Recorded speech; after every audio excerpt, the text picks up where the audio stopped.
মালয়েশিয়ার সরকার বাংলাদেশের overseas employment and service limited এর মাধ্যমে বাংলাদেশি কর্মীদের জন্য নতুন করে নিয়োগ অনুমোদন দিয়েছে।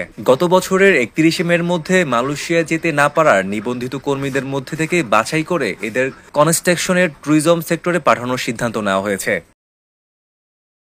বাংলাদেশ হাইকমিশনের বিজ্ঞপ্তি অনুযায়ী প্রয়োজনীয় ডিমান্ড লেটার বা চাহিদাপত্র সত্যায়নের প্রক্রিয়া শুরু হয়েছে।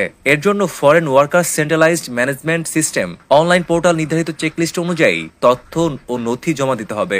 এর মধ্যে রয়েছে কোম্পানির অনুমোদনপত্র, সত্যায়ন ফি এর মূল ব্যাংক স্লিপ, কিছু কর্মীর বেতন স্লিপ, কোম্পানির প্রোফাইল, বর্তমান কর্মীর সংখ্যা, বাংলাদেশি কর্মীর যোগাযোগ নম্বর, গত 3 মাসের ব্যাংক স্টেটমেন্ট ও নির্ধারিত ব্যাংক ব্যালেন্স, যেমন 100 কর্মীর জন্য ন্যূনতম 2 লাখ মালয়েশিয়ান রিঙ্গিত। এছাড়া সস্কো ও হাসপাতালাইজেশন স্কিম নথি, আবাসন সংক্রান্ত সার্টিফিকেট, নির্মাণ চুক্তিপত্র, গ্যারান্টি লেটার, নিয়োগপত্র, পাওয়ার অফ অ্যাটর্নি এবং কোটার অনুমোদনপত্র দাখিল করতে হবে।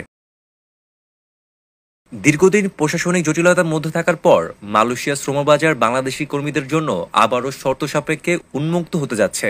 নতুন সমঝোতা স্মারক অনুযায়ী শুধুমাত্র অনুমোদিত এজেন্সির মাধ্যমে কর্মী পাঠানো হবে, নিয়োগ খরচ ও প্রসেসিং সময় নির্ধারণ করা হবে এবং নিয়োগকারী কোম্পানির বাস্তব যাচাই বাধ্যতামূলক করা হবে।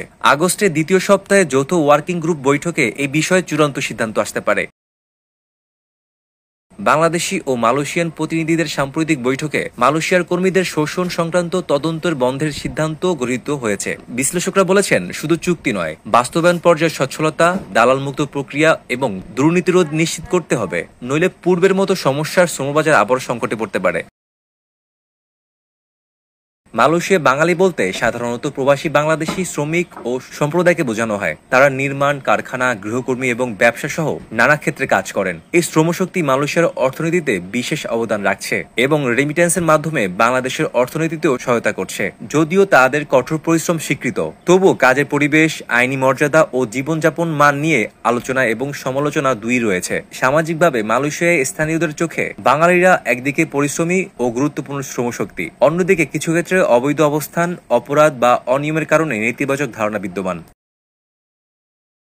মোট কথা, মালয়েশিয়ার শ্রমবাজারে বাংলাদেশের অবস্থান ধরে রাখতে হলে চুক্তি বাস্তবায়ন, সত্যতা ও কঠোর তদারকি জরুরি, যাতে শ্রমিক স্বার্থ রক্ষা হয় এবং উভয় দেশের অর্থনৈতিক সম্পর্ক আরও দৃঢ় হয়।